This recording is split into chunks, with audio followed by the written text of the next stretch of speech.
ಲೋಕಸಭಾ ಚುನಾವಣೆಯ 7 ಹಂತದ ಮತದಾನ ಮುಗಿದು ಶನಿವಾರ ಸಂಜೆ ಚುನಾವಣೋತ್ತರ ಸಮೀಕ್ಷೆಗಳು ಕೂಡ ಹೊರಬಿದ್ದಾಯಿತು.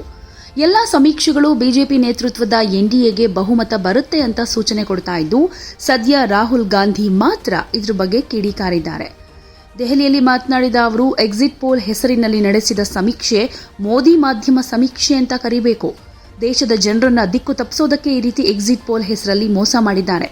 ಇದು ಫ್ಯಾಂಟಸಿ ಸಮೀಕ್ಷೆ ಅಂತ ಗುಡುಗಿದ್ದಾರೆ.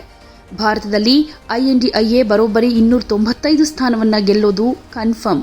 ನೀವು ಎಕ್ಸಿಟ್ ಪೋಲ್ ಹೆಸರಲ್ಲಿ ಸುಳ್ಳು ಸಮೀಕ್ಷೆ ಮಾಡೋದನ್ನ ಬಿಡಿ ಅಂತ ಹೇಳಿದ್ದಾರೆ.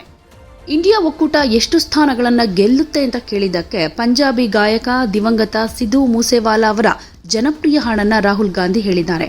ನೀವು ಸಿಧು ಮೂಸೇವಾಲಾ ಅವರ 295 ಅಂತ ತಮಾಷೆಯಾಗಿ ರಿಯಾಕ್ಟ್ ಮಾಡಿದ್ರು.